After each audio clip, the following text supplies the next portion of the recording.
가슴에 손을 얹고 함께 고백하겠습니다. 말씀은 하나님의 능력입니다. 말씀은 예수님입니다. 예수님은 나를 보내십니다. 모든 곳에서 모든 곳으로. 함께 기도하겠습니다. 사랑하는 주님, 성령의 조명하심으로 말씀을 보고 깨닫게 하여 주옵소서. 그리고 깨달은 말씀 붙들고 삶에서 말씀대로 살아갈 수 있도록 성령님 우리를 인도하여 주옵소서. 예수님의 이름으로 기도드립니다. 아멘. 거짓과 탐욕으로 가득했던 야곱은 가족의 품에서 도망치듯이 홀로 길을 떠나죠. 그리고 가장 외로운 길, 그 한복판에서 하나님을 만나게 됩니다. 야곱은 방황하고 헤매던 그 루스 땅을 이제는 하나님의 집이다, 베델이다 선포하는 예배자가 되었죠. 만남은 이 새로운 변화를 가지고 옵니다. 그리고 무엇보다 하나님과의 이 특별한 만남은 풍성한 변화를 동반하게 됩니다. 우리 함께 본문 말씀 22절 함께 읽도록 하겠습니다. 22절의 말씀입니다. 시작. 그날 밤 야곱이 일어나서 자기의 두 아내와 두 여종과 11명의 아들들을 데리고 야복나루를 건넜습니다. 혼자였던 야곱이 가족을 꾸리고 이스라엘 지파가 되는 이 르우벤, 레위, 유다 등 11명의 아들들을 낳습니다. 그리고 점점 더 번창해요. 가축대뿐만 아니라 남종들과 여종들을 거느리게 됩니다. 거짓으로 자신의 것을 취하던 인생이었는데 이제 속임수 없이 14년을 외삼촌 라반의 집에서 일하고 이어서 20년 동안 일하게 되는 성실한 일꾼이 됩니다. 이전의 말씀들을 보시면 여러분들 아시겠지만 야곱이 거짓말을 하지 않아요. 속이지 않습니다. 정직해졌어요. 그는 변했습니다. 우리도 하나님으로 인해서 변해가는 삶을 살고 있지 않나요? 신앙생활을 해갈수록 성숙되어 가고 이 변화되어지는 나의 모습들을 발견하면서 하나님이 대단하시다 고백하게 됩니다. 이전의 모습들과 작별을 고하는 때가 점점 생기기 시작하는 거죠. 저는 앞으로 저와 여러분이 그렇게 예수님의 장성한 분량까지 성장되고 변화할 수 있기를 주님의 이름으로 축복합니다. 하나님의 나라의 열매를 맺는 영적 거목이 되십시오. 그리고 주님의 영광을 드러내는 산 위에 등불이 되는 겁니다. 하나님께서 우리를 그렇게 변화시키실 거예요. 다시 빚어 가실 겁니다. 성장한 야곱은 이 라반과의 갈등 속에서도 정직하게 일했던 20년을 뒤로 한 채 가족들과 함께 그리운 고향 땅으로 향하기로 이제 결심합니다. 좀 전에 읽었던 말씀을 보면 야곱이 이제 라반을 떠나서 이 야복나루를 가족들과 함께 건너게 됩니다. 그런데 이 고향으로 돌아가는 야곱의 발걸음은 그리 즐겁지만은 않았거든요. 심부름꾼을 앞세워서 형 에서에게 보냅니다. 그런데 이제 심부름꾼을 통해서 듣게 된 소식은 꽤나 무서워요. 우리 창세기 32장 6절 7절의 말씀, 두 구절의 말씀 같이 읽도록 하겠습니다. 시작. 심부름꾼들이 야곱에게 돌아와 말했습니다. 저희가 주인 어른의 형님께 갔는데 지금 그분이 주인 어른을 만나러 오시는 중입니다. 400명이나 되는 사람들을 거느리시고 함께 오십니다. 야곱은 너무 두렵고 마음이 괴로워서 자기와 함께한 사람들과 양떼와 소떼와 낙타들을 두 무리로 나누었습니다. 에서가 400명을 이끌고 야곱을 맞이하러 오고 있다는 거예요. 야곱을 죽이려 했던 에서, 20년 만에 만나는 만남인데 뭔가 등골이 오싹해지는 소식 아니겠어요? 굳이 400명을? 무서워요. 야곱은 너무 두렵고 괴로워했습니다. 죽음에 대한 이 공포 때문에요. 야곱은 분명히 하나님을 믿는 사람이었거든요. 그런데 이 눈앞의 위기가 야곱을 이전으로 돌려놓았어요. 과거에 쓴 뿌리가 다시 검은 열매를 맺게 했습니다.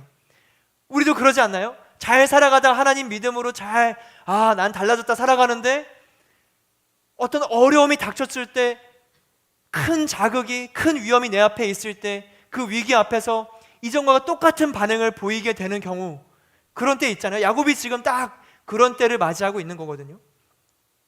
야곱은 이 에서의 만남을 계산적이고도 치밀하게 그리고 이기적으로 준비합니다. 두 무리를 나누고 이렇게 생각해요. 말씀에서 이렇게 얘기해요. 만약 에서 형이 와서 한 무리를 공격하면 남은 진영은 달아나도록 해야겠다. 자신의 것을 지키기 위해. 그리고 형 에서에게 줄 선물들을 고릅니다.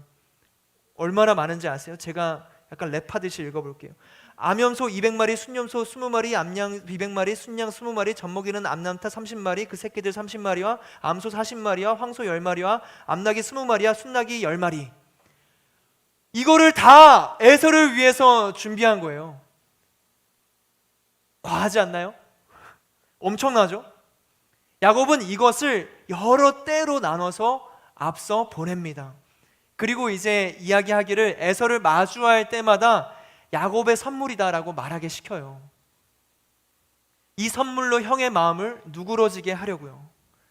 오늘 여러분 이제 순모임 때 잠언 말씀 읽으시겠지만 뇌물이 모든 것을 해결하는 것처럼 보이지만 그게 아닌 그 말씀 읽으실 거거든요. 약간 뇌물 같은 거예요 지금.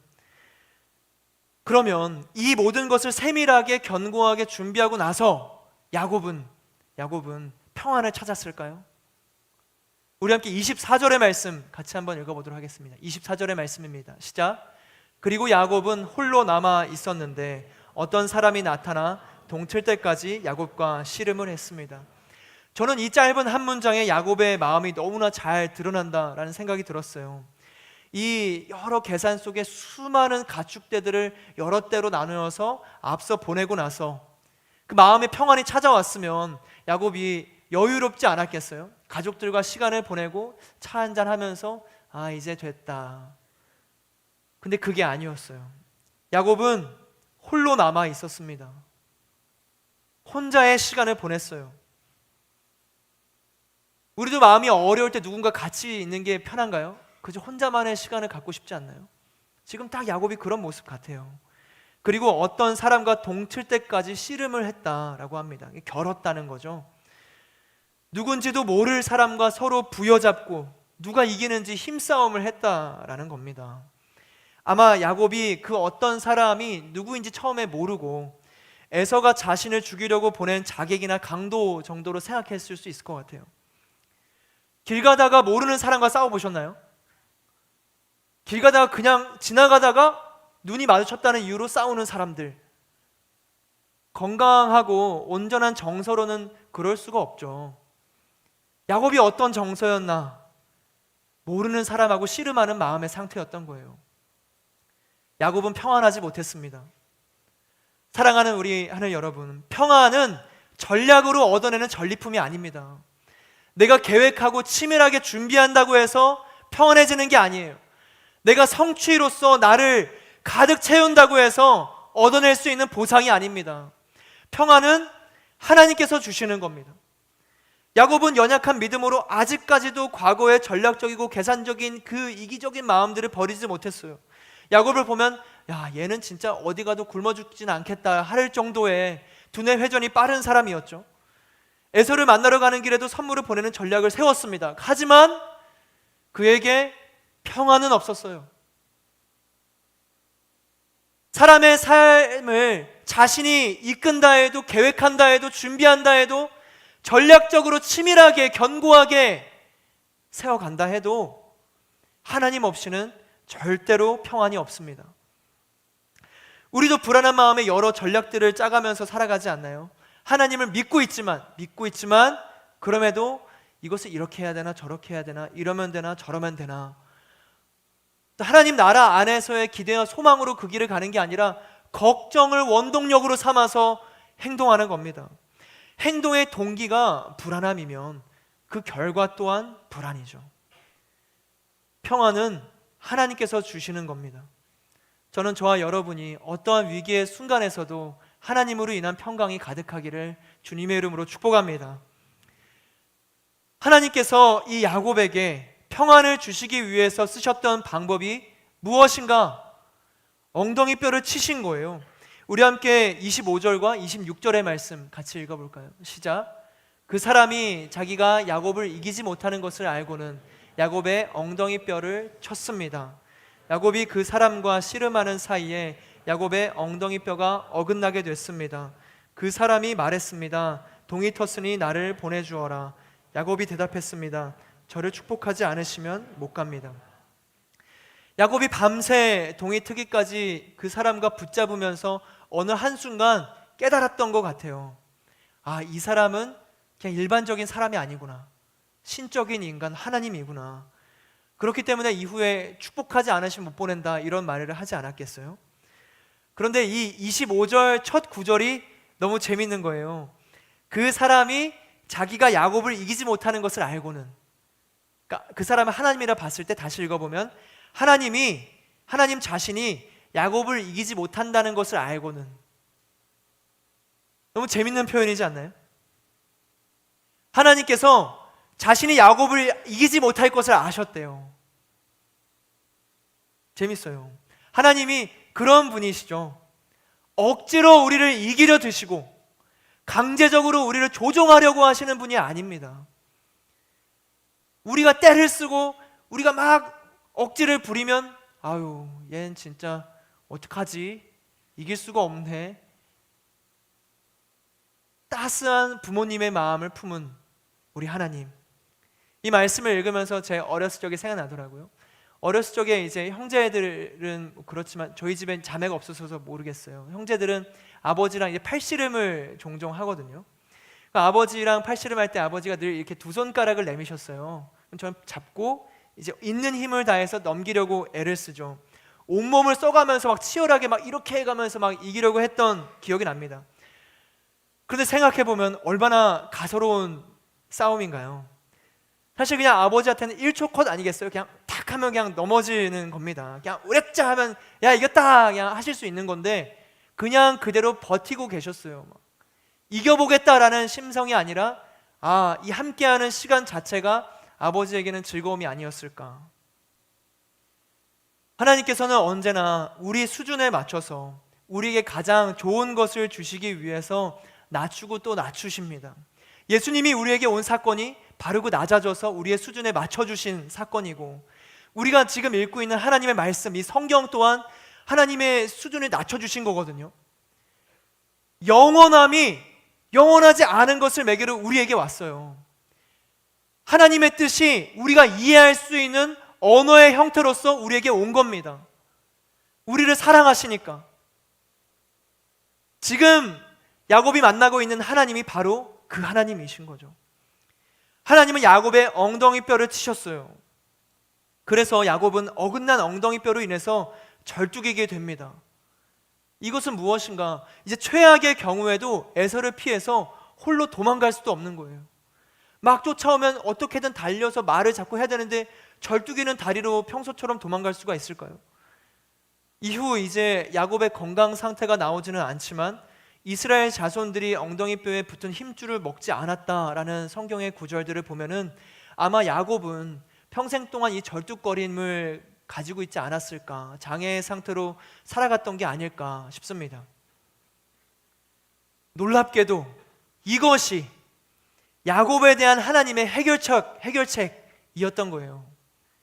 야곱의 엉덩이뼈를 쳐서 야곱이 홀로 절대 위기의 상황을 벗어날 수 없게 하는 것, 장애를 가진 한 사람으로 살아가게 하는 것.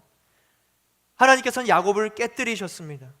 깨어짐, 자신의 상실, 스스로의 노력과 힘으로 문제를 해결할 수 없는 상태로 하나님은 만드셨어요. 하나님을 만나고 믿음이 생겼지만 에서 앞에서 또다시 불안과 걱정으로 전략을 짜던 이 야곱은 하나님의 치심으로 깨어짐을 경험합니다.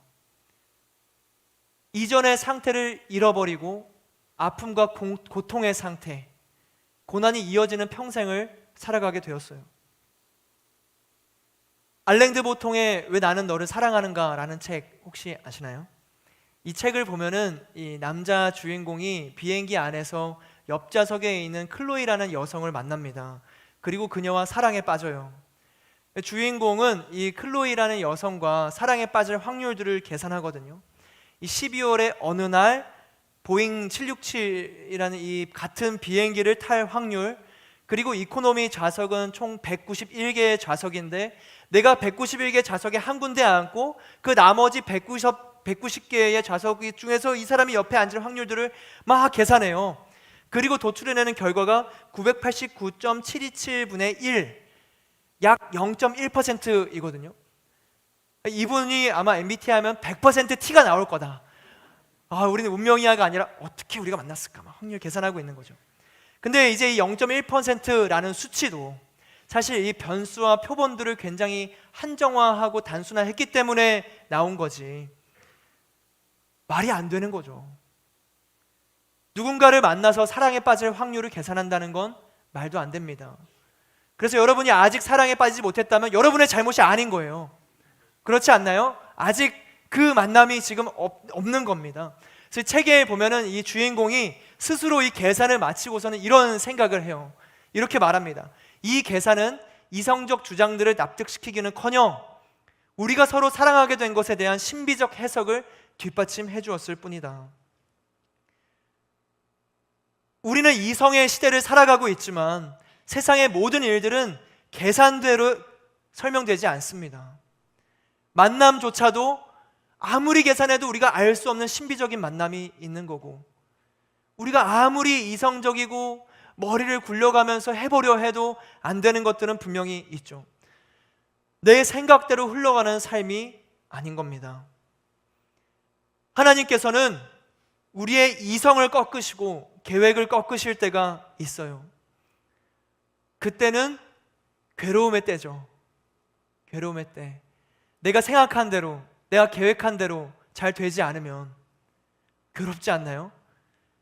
내가 준비했는데 안 돼서 야 신난다 하는 사람은 없죠. 열심히 시험 공부 준비했는데 잘 안 됐네, 이게 우리의 반응이 아니죠. 그 이해가 되지 않을 때 침묵하는 하나님이 원망스럽고 하나님의 살아계심에 대한 의심의 마음까지도 머리를 듭니다. 그런데 그때가 가장 겸손해질 때예요. 내가 계획한 대로 되지 않았을 그때, 내가 예상한 대로 삶이 흘러가지 않을 때 우리는 겸손해집니다. 하나님께서는 야곱의 엉덩이뼈를 치셨어요. 그 뼈가 어긋나는 고통에 야곱이 얼마나 아팠겠어요. 야곱은 자신의 육체가 깨어짐과 동시에 자신을 의지하던 그 마음조차 부셔졌습니다. 우리 26절의 말씀 같이 함께 다시 읽어볼까요? 26절입니다. 시작. 그 사람이 말했습니다. 동이 텄으니 나를 보내되오. 야곱이 말했습니다. 저를 축복하지 않으시면 못 갑니다. 그 깨어진 아픔 속에서 야곱은 하나님께서 축복하지 않으시면 안 되는구나를 더 깊게 깨달았던 것 같아요. 야곱이 엉덩이뼈가 어긋나고 나서 그 아픔 속에서도 하나님께 매달립니다. 고통과 아픔 속에서 하나님의 축복이 없이는 이제는 더 이상 안 됩니다. 내가 나의 생각과 계획으로 모든 전략을 짜서 나갔지만 내 마음에 요동치는 불안의 마음은 내가 잠재울 수가 없습니다. 내가 앞으로 나의 길을 개척한다 해도 이것이 어떻게 될지 난 모르겠습니다. 이제 나는 엉덩이뼈가 어긋난 고통 중에서도 내가 할 수 있는 것은 없으니 하나님 나를 축복해 주세요. 이 야곱의 모습은 우리가 힘들 때 처절하게 기도하는 우리의 모습과 다를 게 없지 않나요? 우리가 너무 극심한 그 괴로움 속에서 하나님 진짜 축복해 주지 않으시면, 주님 응답해 주지 않으시면 나는 답이 없어요. 매달리는 그 마음들. 사랑하는 우리 하늘 여러분, 저는 사실 여러분이, 저도 그렇고 웬만하면 고통 없이, 웬만하면 아픔 없이 그저 순적한 인생을 살기를 주님의 이름으로 축복합니다. 그랬으면 좋겠어요. 그랬으면 365일 늘 봄날이면 얼마나 좋겠어요. 날마다 따뜻한 그 순간들. 힘든 건 힘들잖아요. 그러나 하나님께서 우리의 뼈를 치시고 내가 절뚝거리는 거리로, 이 다리로 나아가게 된다 할지라도, 이 자신을 상실하게 하는 고난의 때가 찾아오더라도 그때 아멘으로 화답하면서 하나님의 축복을 구할 수 있는 저와 여러분 되시기를 주님의 이름으로 축복합니다. 사도 바울도 그 고통 속에 있는 한 사람이었어요. 고린도후서 12장 7절의 말씀 같이 함께 읽어볼까요? 시작. 받은 계시들이 지극히 큰 것으로 인해 나로 교만하지 않게 하시려고 내 육체의 가시 곧 사탄의 사자를 주셨습니다. 이는 나를 쳐서 교만하지 않게 하시려는 것입니다. 사도 바울 또한 어떤 육체의 가시 아픔을 품고 살아갔던 사람이었습니다. 그러나 그는 이어서 이렇게 고백해요. 이어서 9절과 10절의 말씀 함께 읽겠습니다. 시작. 그러나 그분은 내게 말씀하셨습니다. 내 은혜가 내게 족하다. 왜냐하면 내 능력이 약한 데서 온전해지기 때문이다. 그러므로 나는 약한 것들에 대해 크게 기뻐하며 자랑할 것입니다. 이는 그리스도의 능력이 내게 머물게 하기 위함입니다. 그러므로 나는 그리스도를 위해 약한 것들과 모욕과 궁핍과 핍박과 공경 가운데 있으면서도 기뻐합니다. 왜냐하면 내가 약할 그때에 곧 강하기 때문입니다. 내가 약할 그때에 곧 강하기 때문입니다. 그리스도를 위해 약한 것들과 모욕과 궁핍과 핍박과 곤경 가운데 있으면서도 기뻐합니다. 여러분의 어떤 아픔과 고난과 어려움을 절대 무시하거나 폄하하거나 공감하지 못한다라는 건 절대 아니지만 여러분이 그 순간들을 겸손함으로 하나님의 역사하심을 기대하며 걸어가시기를 주님의 이름으로 축복합니다. 그 순간이, 그 뼈가 어긋나는 그 아픔의 순간이 하나님의 축복을 간절하게 붙잡는 믿음의 토대가 될 줄로 믿습니다. 내가 어찌할 수 없는 그 아픔의 순간에서 우리는 철저한 겸손을 고백할 수밖에 없게 돼요. 우리의 고통이 겸손의 걸음이 되고 우리의 약함은 예수님의 능력을 드러내는 강함이 될 줄로 믿습니다. 내가 의지했던 나의 모든 것이 무용지물이 되는 순간, 야곱의 건강한 육체 그리고 치밀하게 계산할 줄 알았던 그 똑똑함이 다 아무것도 아닌 것으로 느껴질 그때 고백하게 됩니다. 저를 축복하지 않으시면 못 갑니다. 제발 저를 도와주세요. 나를 불쌍히 여기시고 주님의 일하심을 깨닫고 알게 해주세요. 그 과정은 사실 고통이지만, 뼈가 어긋나는 아픔이지만 하나님만을 의지하게 하고 예수님의 능력을 알고 그 능력 가운데 머물게 되는 순간이라면 그것은 궁극적인 기쁨이 되지 않겠어요? 성장에는 성장통이 동반되는 것이죠. 우리 함께 그 깨어진 야곱에게 하나님의 이어지는 말씀들 보도록 하겠습니다. 27절과 28절의 말씀 같이 읽겠습니다. 시작. 그 사람이 물었습니다. 내 이름이 무엇이냐? 그가 대답했습니다. 야곱입니다. 그 사람이 말했습니다. 이제 내 이름은 더 이상 야곱이 아니라 이스라엘이다. 내가 하나님과 겨루고 사람들과 겨루어 이겼기 때문이다. 하나님께서는 야곱에게 이름을 묻습니다. 이 히브리인들에게 있어서 이름은 단순한 호칭이 아니었어요. 그 이름을 가진 존재의 환경적인 요인이나 예언적인 의미까지 갖고 있었습니다.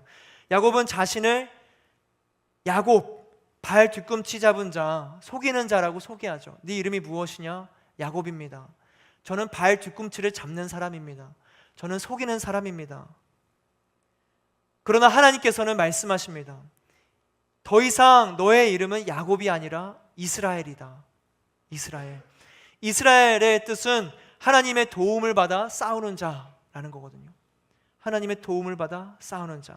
너는 더 이상 속이는 사람이 아니라 하나님의 도움을 받아 싸우는 사람이다. 야곱에게 앞으로 자신의 힘으로 계략으로 책략으로 살아가지 않고 자신을 의지하며 자신 스스로를 돕는 인생이 아니라 하나님의 도움을 받아 싸워서 승리하는 인생이 될 것이다. 선포해 주세요. 자신이 살아왔던 삶의 질서를, 야곱의 삶의 모든 과거의 순간들을 다 지워버리시고 너는 이스라엘이다 말씀하십니다. 앙통의 완벽한 수박밭이라는 그림책이 있습니다. 한번 사진을 같이 보실까요? 이런 그림들이 이제 연속되는 그림책인데요. 이 질서정연하게 재배되고 있는 수박밭이 보이시죠? 그 한가운데 서 있는 인물이 앙통입니다. 그가 이제 고개를 떨군 채 우두커니 좌절하고 있는데 그 이유는 그 자리에 있는 수박 하나를 누군가 훔쳐갔기 때문이거든요. 수박 하나쯤이야 할 수 있겠지만 그는 이 수박 하나를 도둑맞았던 것이 아니라 이 완벽한 수박밭이라는 이 존재를 도둑맞은 거예요. 수박밭 하나가에서 수박 하나가 없어짐으로 자신이 너무나 가꾸고 사랑했던 완벽한 수박밭이 사라진 겁니다. 자신의 피나는 노고로 이룩해 놓은 이 완벽한 수박밭, 그게 무너졌어요. 깊은 상실감에 괴로워합니다. 그런데 앙통이 잠든 어느 날 밤, 길고양이들이 이 수박밭에 나타나요. 그리고 이 고양이들은 수박밭을 놀이터 삼아서 놉니다. 수박을 공 삼아가지고 이리저리 차고 놀고 있는 거예요. 다음 날 수박밭이 온통 난장판이 된 이 상황을 앙통은 보게 됩니다. 그 가운데 고양이가 있는 거예요. 그리고 이 모습을 본 앙통이 그제서야 미소를 짓습니다. 마음의 평안을 찾아요. 자신이 설정해뒀던 이 질서들이 온데간데 없이 사라지고 사라졌던 수박의 위치가 어딘지도 이제 알 수가 없어졌기 때문이에요. 내가 생각하는 질서가 무너졌을 때 마음이 괴로워하고 모든 평안이 무너졌는데, 그냥 이 모든 것이 다 어우러져서 내가 세워놓은 질서가 다 무너졌을 때 그제서야 앙통은 웃을 수 있던 겁니다. 사랑하는 우리 하늘 여러분, 이 사라진 수박의 빈자리가 그토록 크게 느껴졌던 것은 수박이 질서 정연하게 배치되어 있기 때문은 아니었을까요? 내가 생각한 대로, 내가 계획한 대로 모든 것을 완벽하게, 앙통이 그토록 힘들어했던 것은 자신의 그 수박밭을 완전히 통제하려고 했기 때문은 아니었을까요? 야곱이 앞서서 수많은 심부름꾼들을 보내고 가축을 여러 대로 나누어 보내면서 완벽하게 계획을 세우고 전략을 짜고 계산하려고 했던 것처럼요. 그 자신이 짰던 완벽한 수박밭은 야곱에게 평안을 주지 못했습니다. 하나님은 그 야곱을 이스라엘이라 부르세요. 이제 너가 하려던 모든 손길을 다 내려놓아라. 너가 정리하고 있었던 그 질서들을 다 버려라. 너의 계획, 너의 생각, 너가 붙잡고 했던 그 모든 순서들을, 너가 배치했던 그 질서들을 다 벗어던져 보아라. 누군가의 발 뒤꿈치를 잡으려고, 얻으려고 발부둥치는 삶에서 걱정과 불안밖에 없었으니 이제는 하나님의 도우심으로 싸워서 승리해라. 이스라엘으로 살아가라. 너의 질서가 아니라 하나님의 나라 안에서 주님의 계획 가운데 살아가라. 너의 이성과 책략을 의지하지 말고 나를 의지하라. 너는 이스라엘이다 말씀하시는 거죠. 우리 마지막으로 본문 29절과 30절의 말씀 같이 읽도록 하겠습니다. 29절 30절 함께 읽겠습니다. 시작. 야곱이 말했습니다. 주의 이름을 말씀해 주십시오. 그가 대답했습니다. 어찌 내 이름을 묻느냐. 그가 거기에서 야곱을 축복했습니다. 야곱이 그곳을 브니엘이라 부르고는 말했습니다. 내가 하나님을 대면해서 보았는데도 내 생명이 보존됐구나. 어찌 내 이름을 묻느냐. 저는 이 질문을 보면서 마치 너는 이미 대답을 알고 있다라는 것처럼 들렸어요. 너가 어떻게 내 이름을 묻느냐. 너는 이미 알고 있지 않냐. 너는 이미 나를 알고 있고 나의 선함을 알고 있다. 사랑하는 우리 하늘 여러분, 하나님은 저와 여러분을 아십니다. 우리에게 가장 필요한 것이 무엇이고 우리가 가장 소망하는 것이 무엇인지 이미 아시죠. 우리 또한 이미 하나님을 알고 있습니다. 하나님의 선하심, 하나님의 역사하심, 하나님께서 내게 주시는 모든 축복과 은혜 알고 있죠. 우리가 이 하나님을 몰라서 헤매는 게 아니에요. 알면서도 외면하고 있기 때문에 흔들리는 겁니다. 하나님의 선하심, 완전하심을 알고 있는데 우리가 믿어지지 않으니까, 내 생각이 더 앞장서니까, 내가 만들어 놓은 완벽한 수박밭을 포기할 수가 없으니까, 그러니까 더 힘든 거거든요. 하나님이 역사하시면 더 좋은 길로 인도하실 것을 아는데 내 완벽한 수박밭을 놓을 수가 없는 거예요. 그래서 괴로워집니다. 야곱은 뼈가 어긋남으로 그의 몸에 하나님의 흔적이 새겨졌어요. 하나님의 흔적을 지닌 사람 야곱, 고통과 어려움 중에서도 하나님을 붙잡기를 결단했던 이 야곱. 저는 이 야곱을 보면서 십자가에 못 박히신 예수님을 떠올렸어요. 예수님께서 이 걸어가신 십자가의 길은 뼈가 어긋나는 고통보다 더 힘들었던 길 아니겠어요? 그리고 부활하신 예수님의 양손에 새겨진 그 못자국의 흔적, 뼈가 어긋났던 야곱의 흔적 다 연결되는 거예요. 근데 예수님의 그 못자국의 흔적으로 인해서 우리는 하나님을 대면하여 보는 존재가 됐죠. 그렇게 된 거예요. 근데 야곱이 씨름했던 이 장소를 브니엘이라 칭하잖아요. 브니엘은 하나님의 얼굴이라는 뜻이거든요. 하나님의 얼굴. 신기하지 않나요? 평생 뼈가 어긋난 채 살아가야 했던 이 야곱의 흔적, 그리고 십자가의 못으로 구멍난 예수님의 손, 그 고통의 흔적, 야곱의 어긋난 뼈와 예수님의 그 십자가의 못의 흔적, 그 두 흔적 다 하나님의 얼굴을 보는 문이 되었던 겁니다. 사랑하는 우리 하늘 여러분, 저는 감히 여러분의 아픔과 어떤 상처에 대해서 어떤 말을 할 수 없다고 생각해요.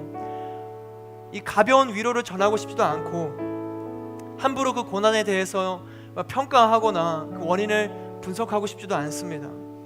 그러나 분명한 것은 우리의 생명은 하나님께서 주신 것이고 임마누엘, 영원한 하나님께서 우리와 함께 하신다는 사실이에요.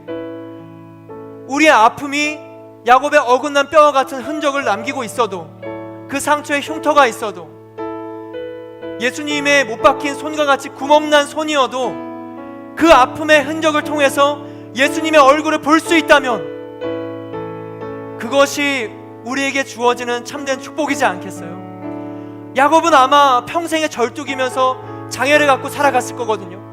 예수님도 그 못자국은 영원히 고통의 흔적이었어요. 죽음의 흔적이었습니다. 그런데 그것으로 인해서 휘장이 찢어졌고 하나님의 얼굴을 볼 수가 있었던 거예요. 우리는 고난을 통해서 하나님의 얼굴을 볼 수 있습니다. 우리에게 주어지는 아픔을 통해서, 상처를 통해서 하나님의 얼굴을 볼 수 있는 저와 여러분 되기를 주님의 이름으로 축복합니다. 그 아픔과 상처가 그저 이전에 있었던 모든 나를 외롭게 하고 나를 기만하게 하고 나를 스스로 불쌍히 여기게 만드는, 나를 동정하는 수단이 아니라 여러분의 아픔과 상처와 고통이 하나님의 얼굴을 보는 통로가 되기를 주님의 이름으로 축복합니다. 그렇게 보는 겁니다. 하나님의 얼굴을 보는 거예요. 저와 여러분은 이스라엘입니다. 우리는 이스라엘이에요. 하나님의 도움을 받아 싸워서 승리하는, 이미 영원히 승리한 하나님의 백성입니다. 우리가 이스라엘이에요. 저와 여러분이 이스라엘로 살아갈 수 있기를 주님의 이름으로 축복합니다.